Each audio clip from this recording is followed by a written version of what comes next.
Get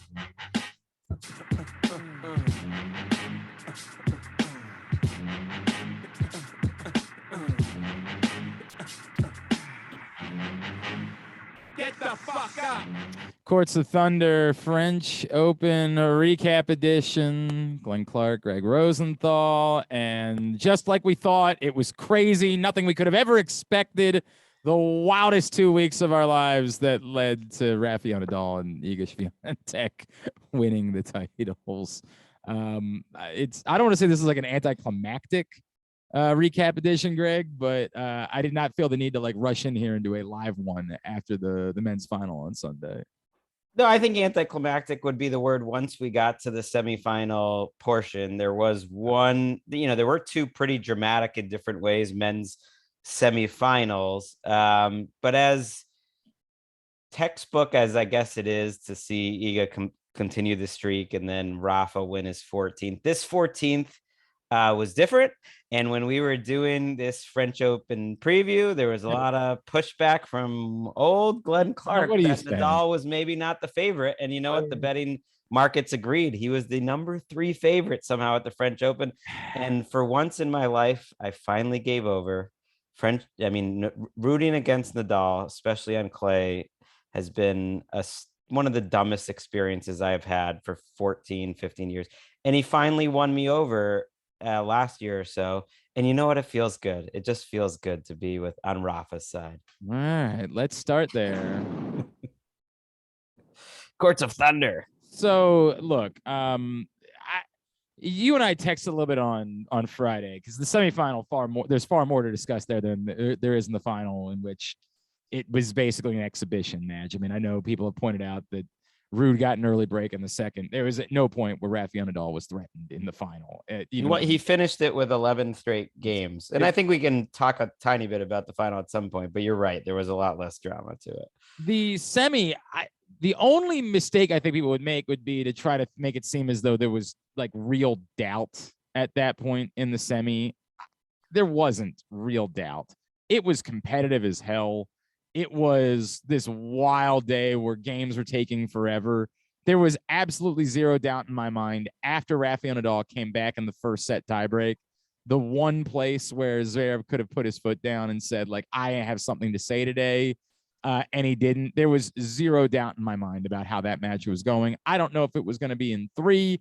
I don't know if it was going to be in 4, but there was zero doubt to me about where that match was going ultimately.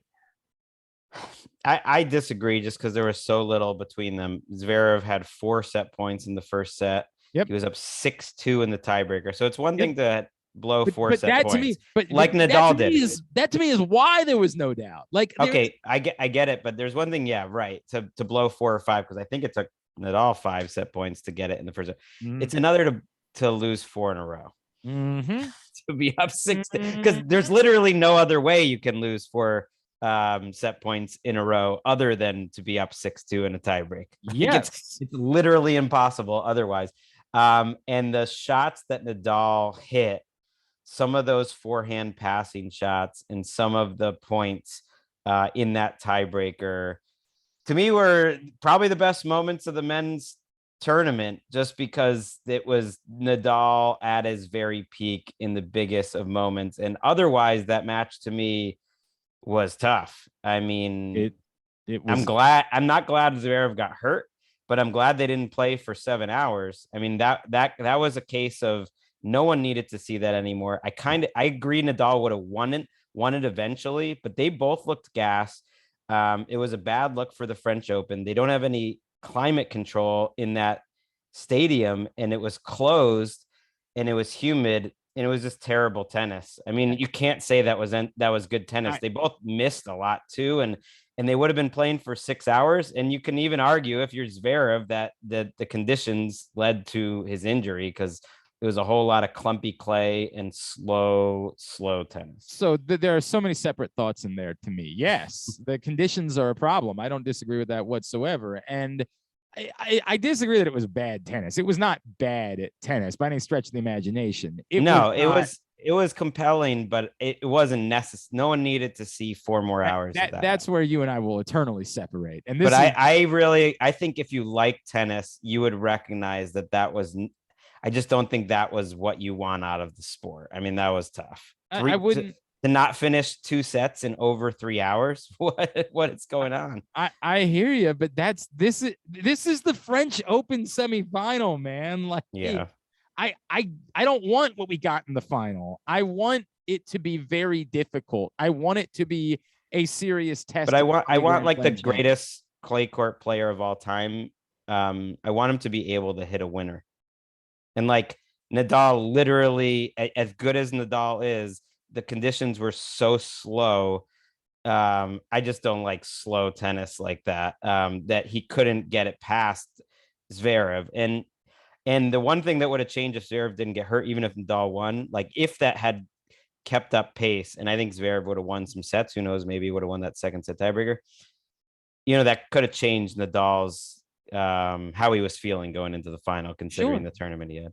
Of course it could have. It's the same way that every match, although we say that, like Nadal had been pushed a couple times during this tournament. We thought the same thing after the FAA match. How did that turn out, right? Like we thought that pushing Nadal would end up being problematic. So my gut is nothing was changing what happened on Sunday.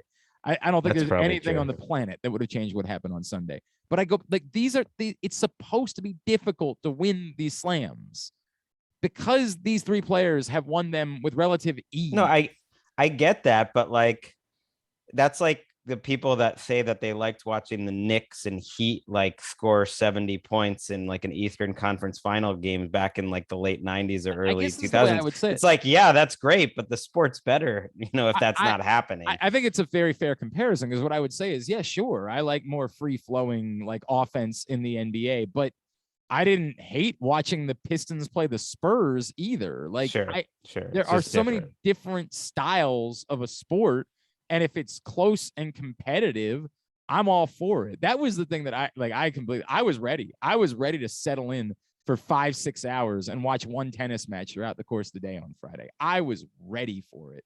And there's something to be said for how it tests you mentally, how it tests you emotionally beyond the physical difficulties of trying to hit a winner, right? There's something to be said for how do you handle that frustration that is the test of a champion. I am always for there being greater tests. Look, I'm glad that Sasha Zverev didn't win the French Open. I hope he never wins anything, right? Like, we all know that about us.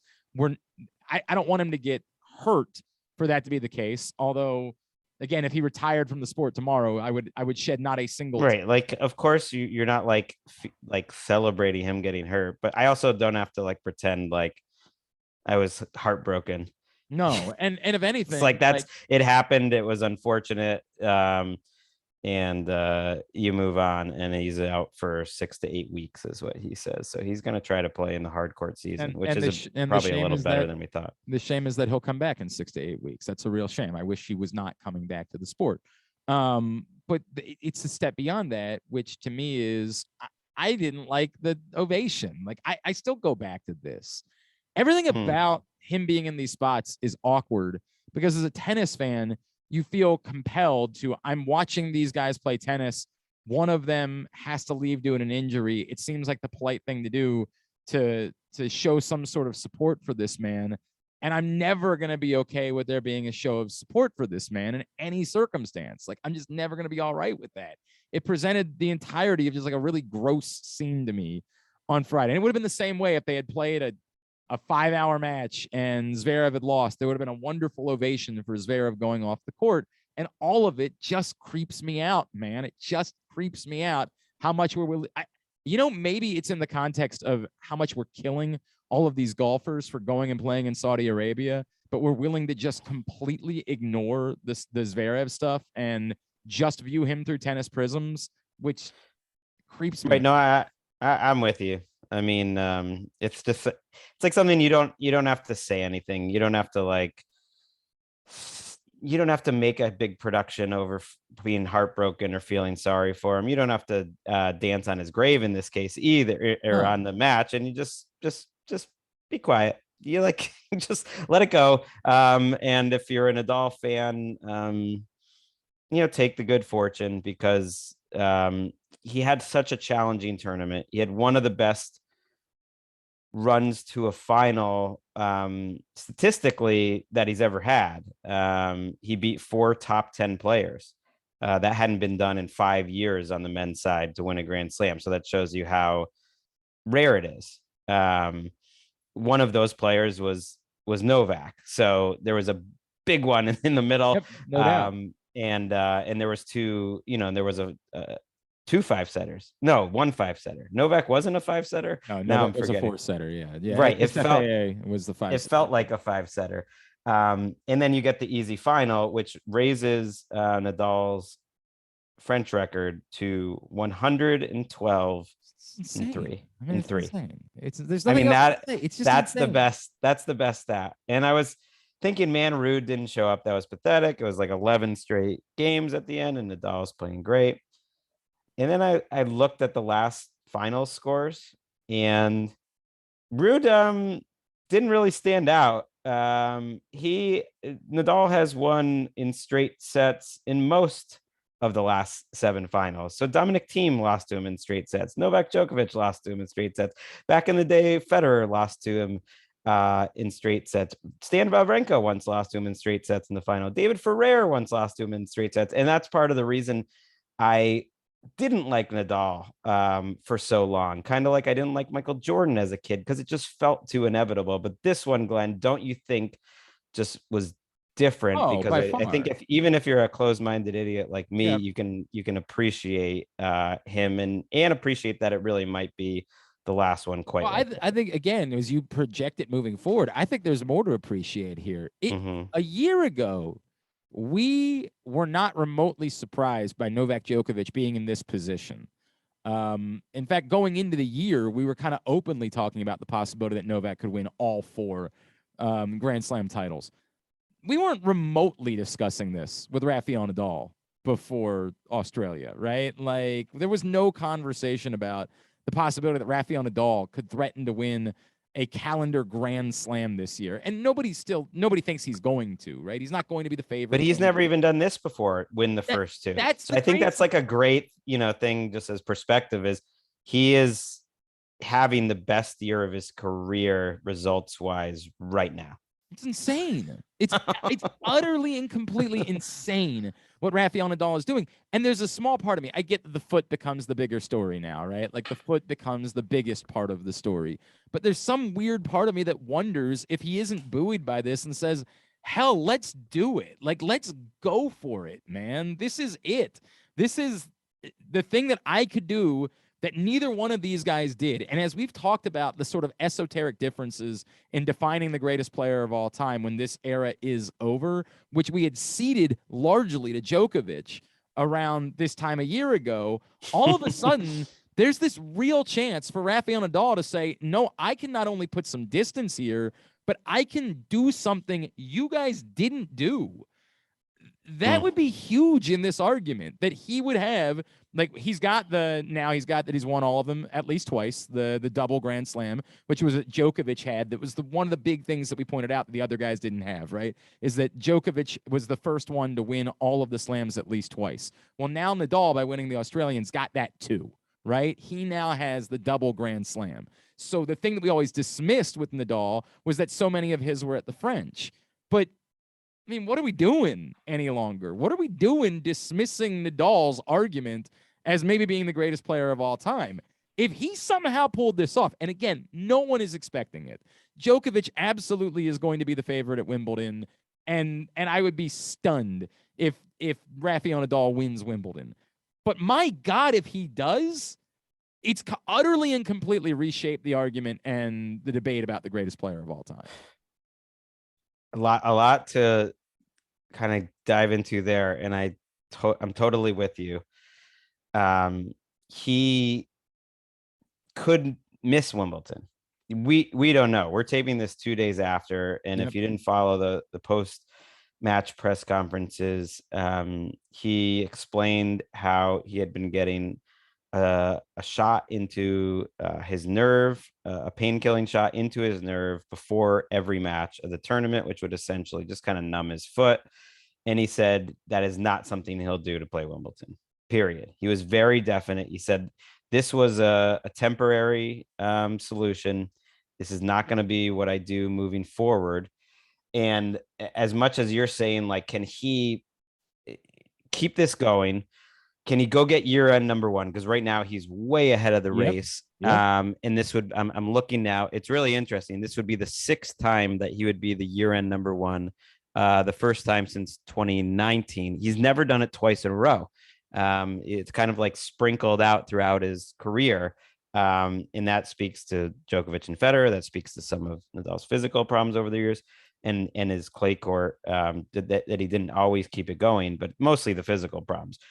He might have looked at this French Open, Glenn, I think, as that thing. Like you're saying, can he accomplish that one more thing? And the way that he talks the whole tournament, right, this is the one. Yeah. So matter of factly, in a way that I think was disarming. And maybe it's because he's speaking in different languages too, but just, I think some people found it almost depressing that, like, this could be it. I can't, nothing is guaranteed in the future, but he was just being real. And it really felt like he was going to put every last thing, including potentially hurting his body long-term, to get this one more, and that he would see if he would want to do it in the future. But if that foot, which also was a problem, if you remember last year when he didn't win the French Open. If that foot doesn't let him go play Wimbledon in 3 weeks, I don't think that would be a stunner. Or if he does play and doesn't get the shots and he doesn't win the tournament, that wouldn't be a stunner either. It wouldn't be a stunner at all. I do wonder if at some point he sits down and takes all this in and says, all right, if I got through these 2 weeks, could I get through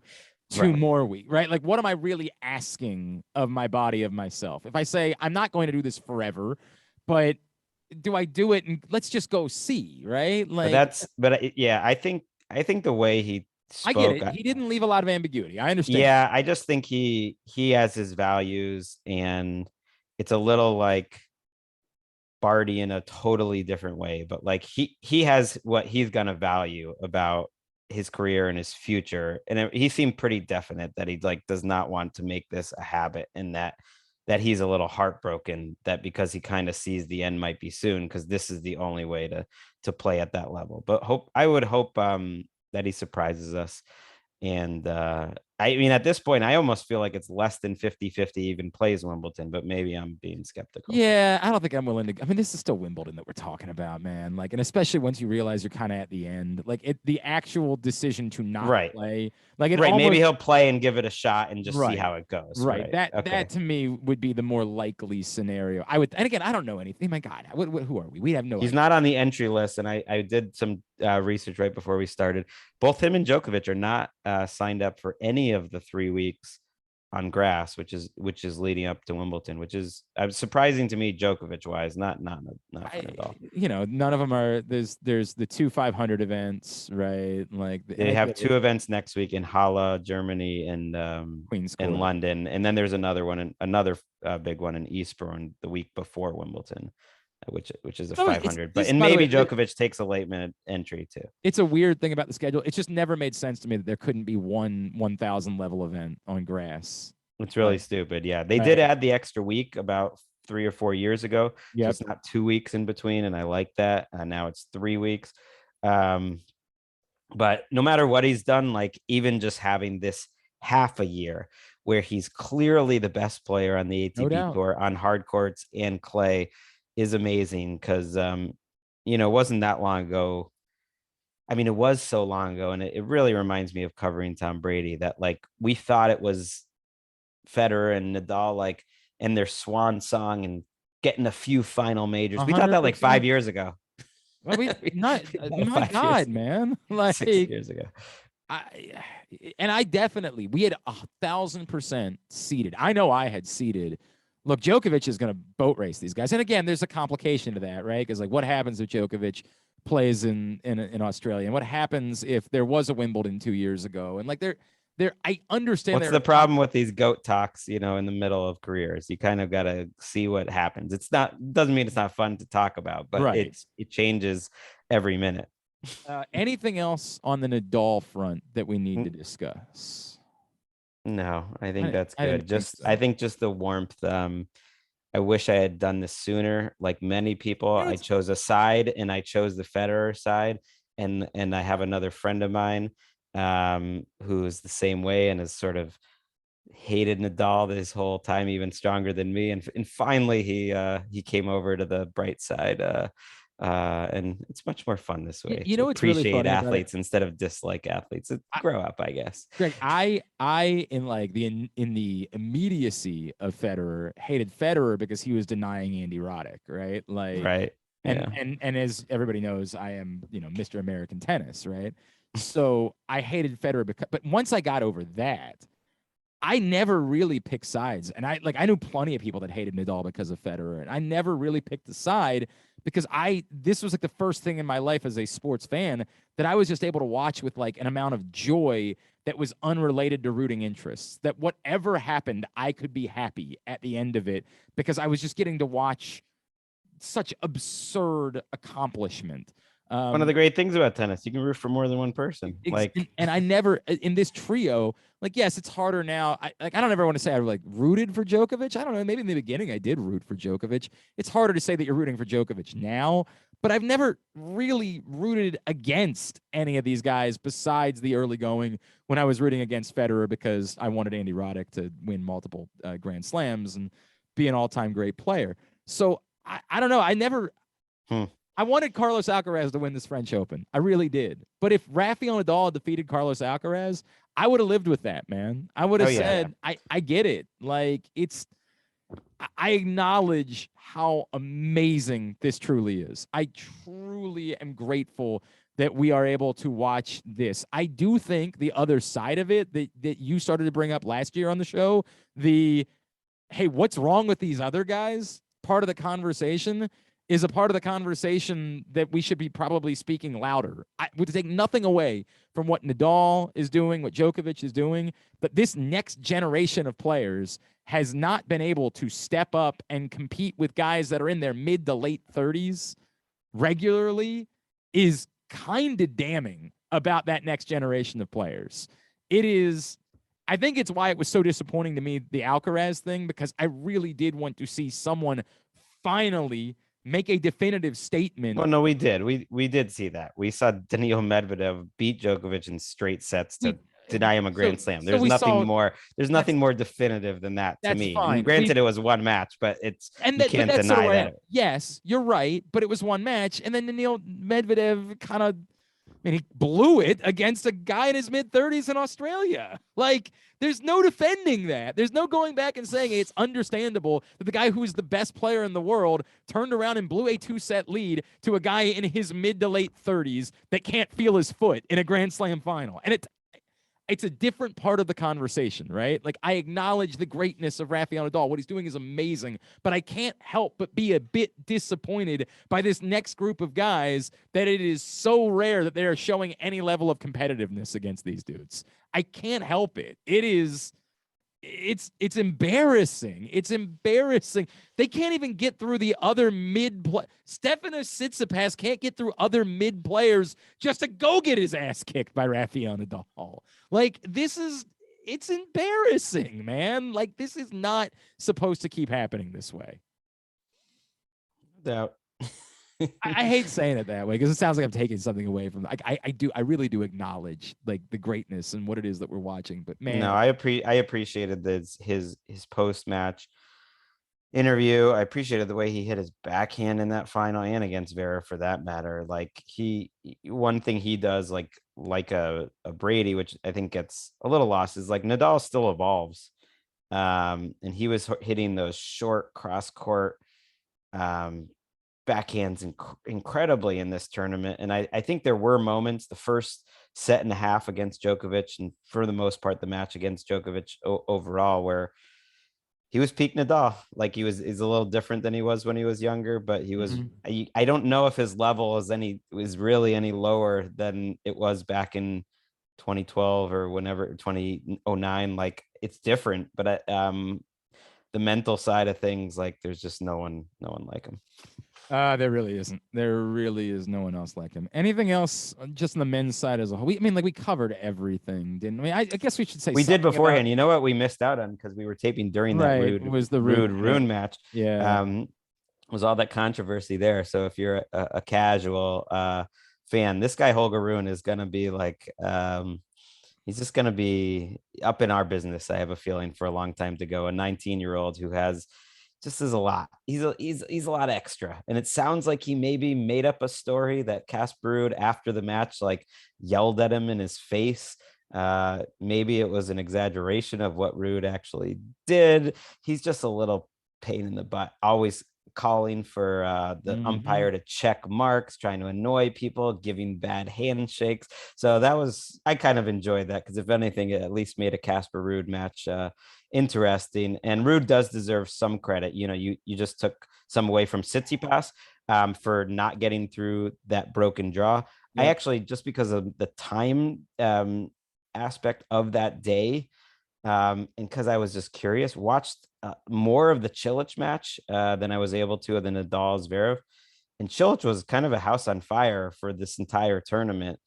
And I don't know if it was just my eyes playing tricks on me, and it was certainly a lower level of tennis, but Casper Ruud played his ass off in those 3 sets. I don't think that Marin Cilic fell apart at all. Casper Ruud stopped a guy who was redlining and was playing some really good tennis. I hear you. Cilic beat Medvedev in straight sets, beat Rublev, and was up. And I don't think he choked or anything. I think Ruud stepped up in what at that point was the biggest match of his life, and then he just showed up to the final and was like, "All hail Nadal, my hero." I'd like to. I'm going to ask the same question I asked about Taylor Fritz when we were talking about Indian Wells.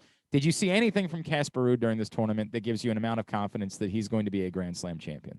No, it reminded me of the Ferrer final, like where Ferrer played great in that semi to get there. I forget.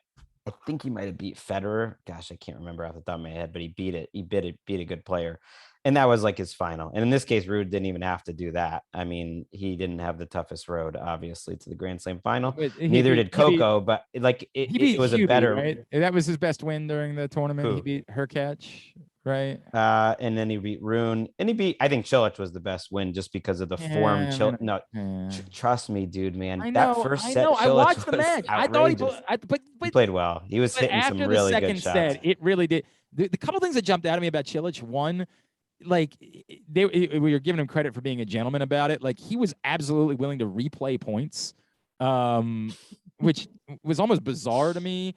And after the second set, I felt more like he was just sort of like, I don't really think I have it in me to dig in that far. I know he played the first set brilliantly. I don't know. I didn't see brilliance after the second set. I saw he had a little bit in him, and ultimately it just kind of wilted from there. Like I didn't see it. Fair. I'm not sad. By the way,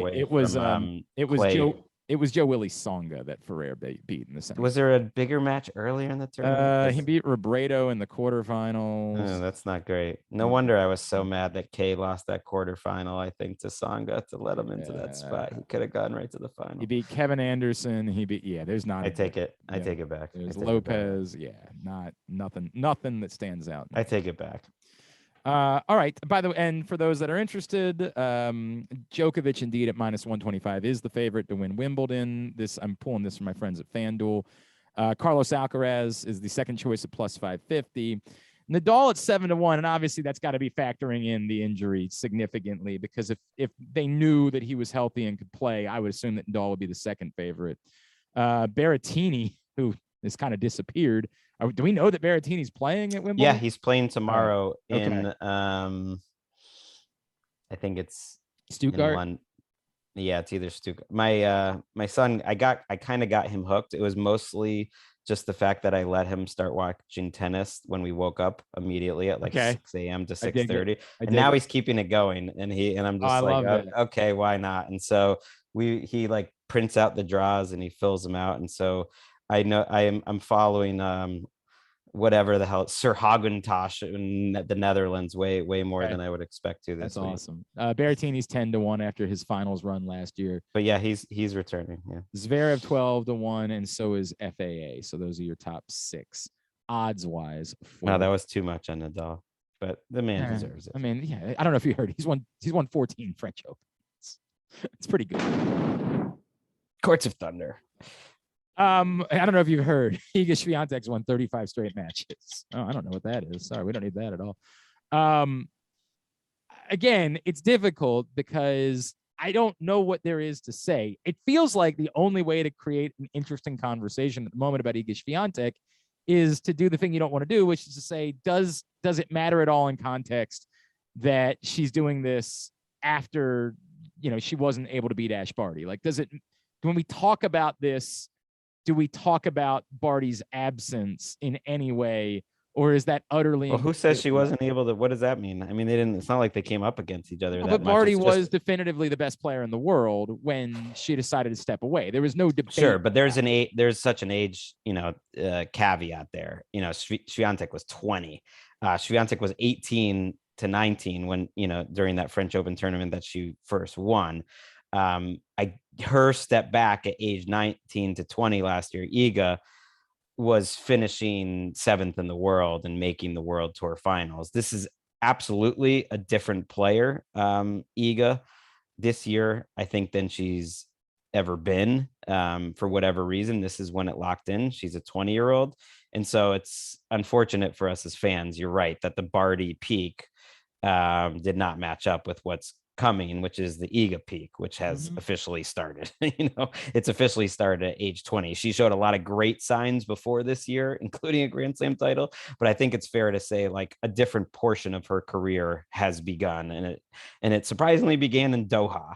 And she hasn't lost a match since. Again, when I bring this up, I'm not bringing it up to try to be. This is insane. It's insane what she's doing.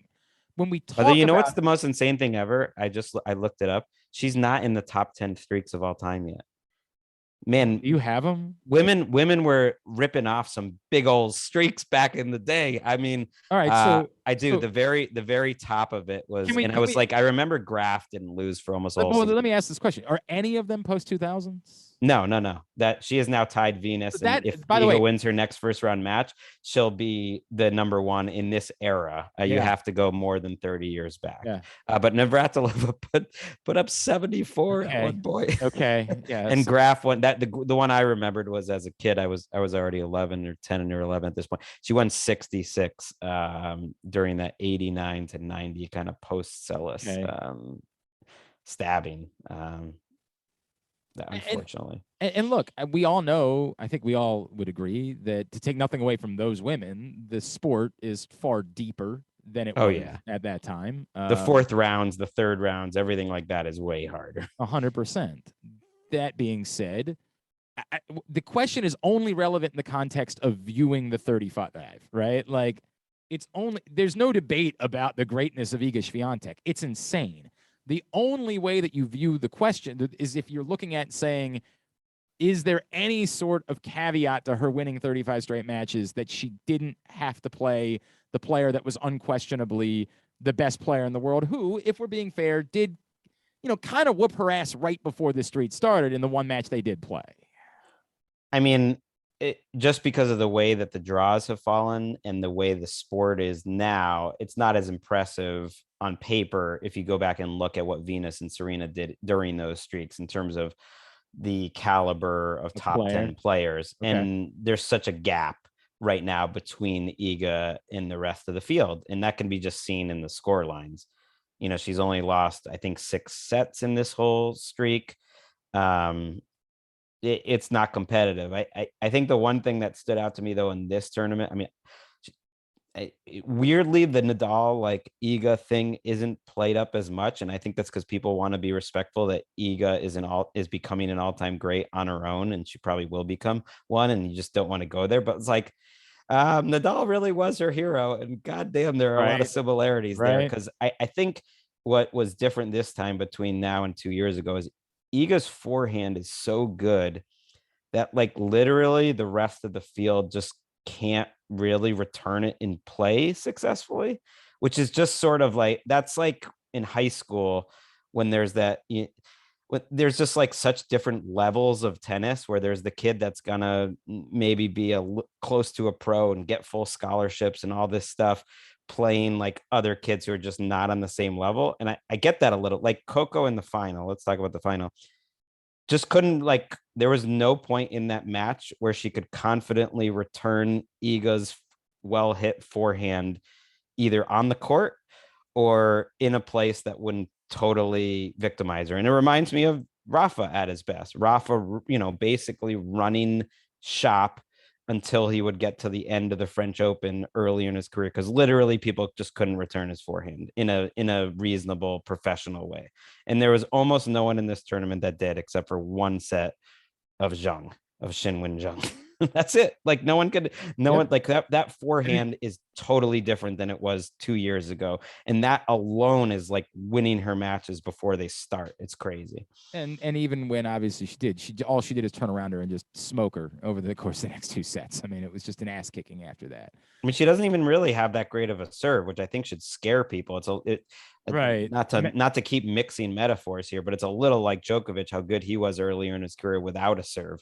And it's like, damn, when this dude gets a serve, it's like, watch out. Her serve isn't terrible, but it's not even above average, I wouldn't say. And yet her ground strokes are so good, it makes no difference whatsoever. Do we have the obligation to say yes, but she still never won a slam off of clay, right? Like, does that, and we know she's won big tournaments on hard court. Like, we know that she can win on other surfaces. Well, that's the next step. That's the Rafa comparison. I keep saying, like, because to me, what also is similar is right now her mentality is so much better than everyone else. It's not an easy thing to be the favorite like she is and roll through everyone and compete every point like she does. Yep. So that's the big next challenge for her. Like, yeah, you got to take these different steps depending on how if you want to really be like Nadal, that's what you got to do next. That's just like kind of Nadal had to go through those steps earlier in his career. Do we believe that Coco Gauff closed the gap at all during the course of these last 2 weeks? Well, not with Iga. No, I don't think so.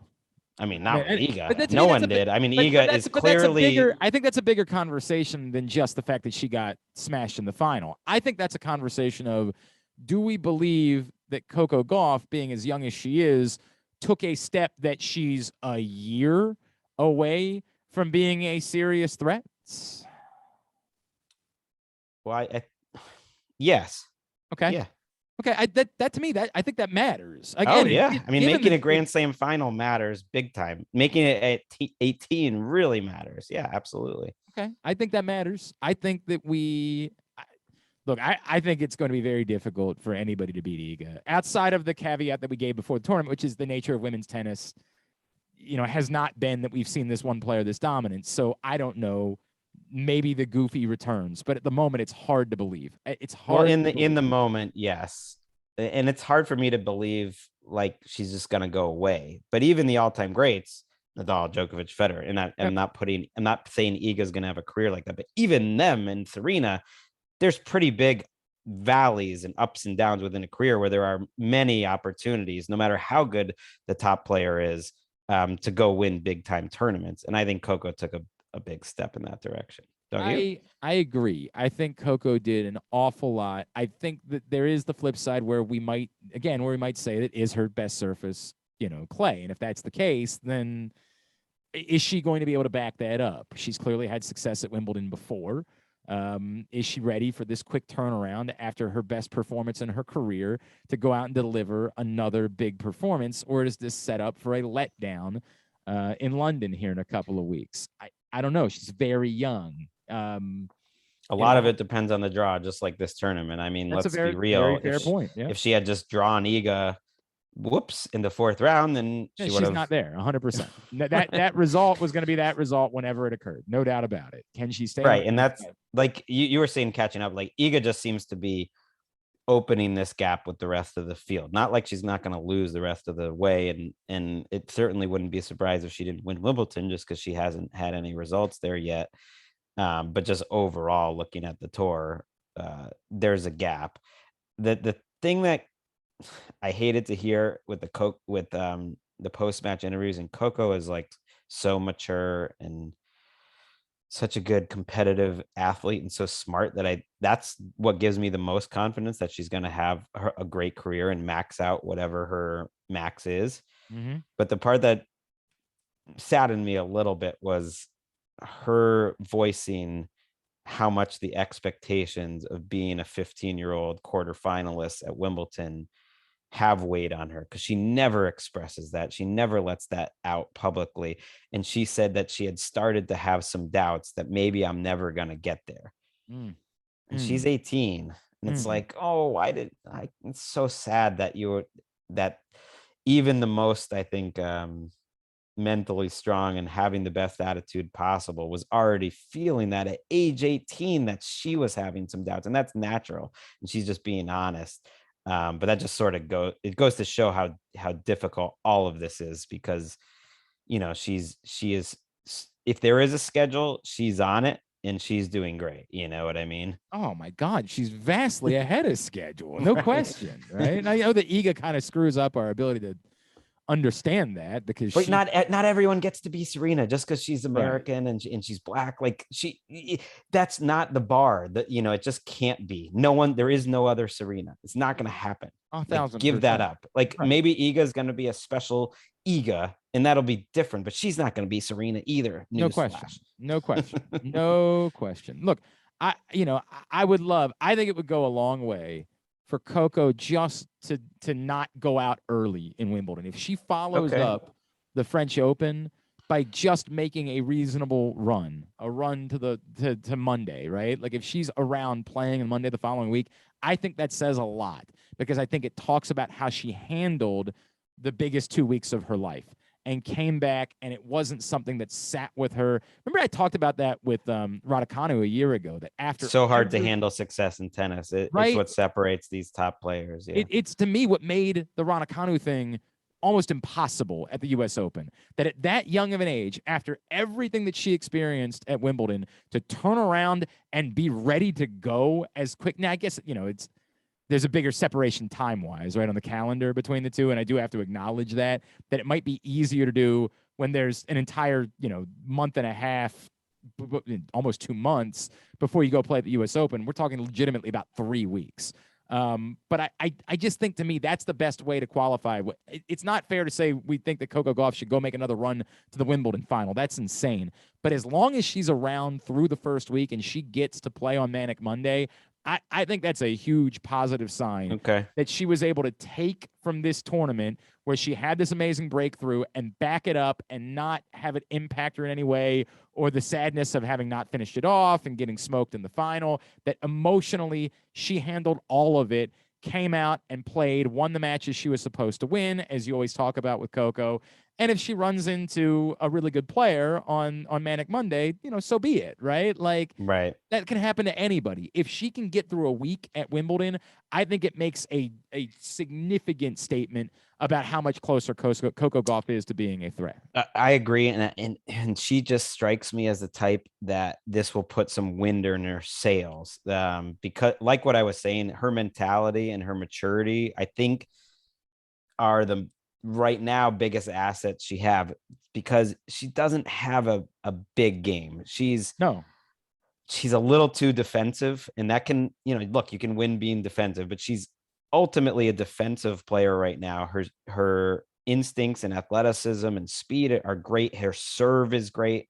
But ultimately, I think she's got a very good mentality and is kind of maxing out where she is right now. But the shots aren't big enough yet. And I'm with you. Looking at like this, there's opportunities. Like, she could go make a long run, because, like, other than Iga, who else do you put above her? That's the thing. Is it's opportunity for let's have some fun for everyone. Let's have some fun with that, because I was going to give out the Wimbledon odds, but I'm going to let you try to guess. Well, I'm just looking at the race right now, and for instance, Coco is fourth in the race, and it's hilarious because 2, 3, and 4 in the race, which includes 2 Americans. Jessie Pegula is third, and Coco's fourth. If you add them up, add up their points, 2,500, 2,200, 2,000. They're not even that close to Iga's points. So that's where you're at right now. Is that after 1, like the gap between 1 and 2 is almost 5,000 points, and 2 is 2,500 points. So that the gap between 2 and literally us, someone that's not ranked, is way smaller than the gap between Iga and 1 and 2. So that's crazy. All right, but because it's grass, I have no good guesses. Let me set this up for you. All right. Okay. There are 8 players whose odds are 20-1 or smaller. Right. The 9th is my girl Palabadosa at 22-1. Wow. So there are 8 players. That's crazy. 20-1 or smaller, You obviously know who the favorite is. Okay, so there's Iga. She's included in the 8. Yep. And what do you think her odds are? Minus 125. She is actually not. She is actually plus money at plus 160. That makes sense though, because she Yep. hasn't Nope, she's never really done exactly anything right. on grass. Exactly She right. did win a junior Wimbledon, but she hasn't as a pro. Owns is in there somewhere, or Ons. Ons is in Yeah, there sorry, we got somewhere. to make sure we get that right. Ons is actually the 8th of the 8. She Okay. is 20 to 1. Coco's in there somewhere just because everyone knows her. Coco is tied for second at 12 to 1. I'm actually gonna throw Maddie Keys in there. No, Maddie Keys is not even anywhere. Maddie Keys is 38 to 1. Okay, I think she's a good value then. 9th in the race this year, and certainly a grass court player. Yeah, she's still Maddie Keys, man. I get it. I guess Pagula's in there just because she's so steady. No, Pagula is not, and I have no idea. Pagula's not anywhere. Oh, Naomi, I forgot. Naomi is tied with Coco at 12 to 1. So, which also really doesn't make any sense to me. Like, no, she hasn't won too much on grass. I have no idea. She also might not play, but right. Anisimovan's in there somewhere. Anisimova is below that. Anisimova is. Gosh, I'm doing a terrible job. Anisimova is 48 to 1.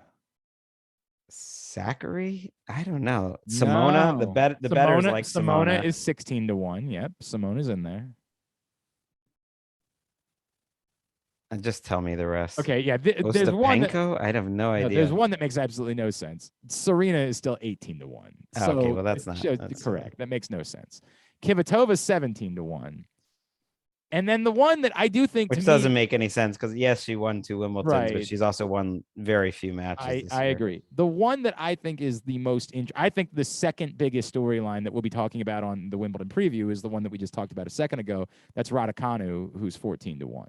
Well, that's so stupid. That's just because like she just pulled out. By the way, she retired in a match and she's had injuries on Tuesday. That's silly. I wouldn't consider her a top 30 threat at this point. It's no shade. It's just that's her form. She's we talked about handling success, and yeah, she did like carry it over to US Open, but there's been nothing since.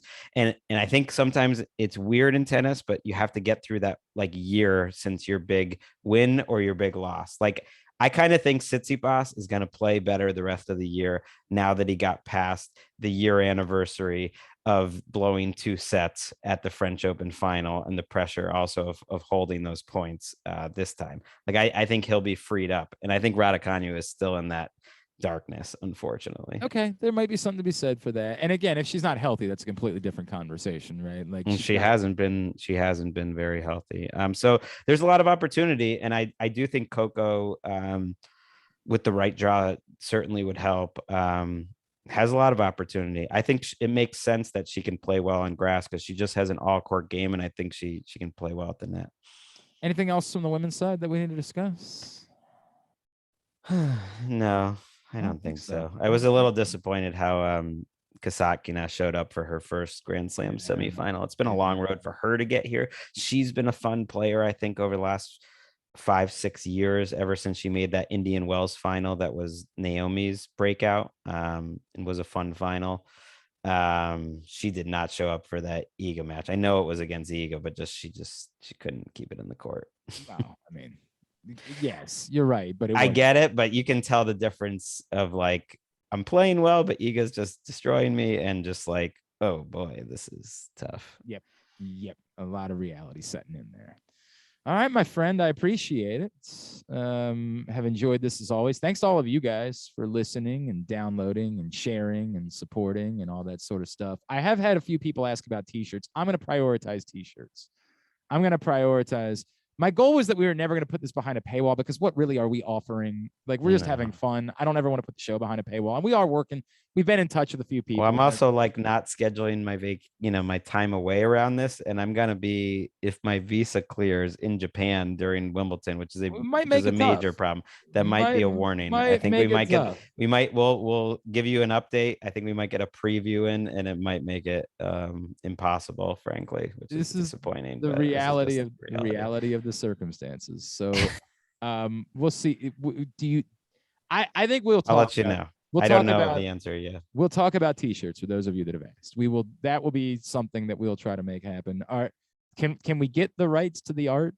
Is that Oh yeah, that's okay. we've paid money for that. That's All right. good. All right. Mark good. Sess, shout out to Mark Sessler Thank for you. that Yes, beautiful artwork. big time thank you to Mark for all the artwork. All right, buddy. It's been fun. I enjoyed it. Appreciate it. We will talk soon. For All right. Greg, I'm Glenn. This has been the French Open recap edition of Courts of Thunder.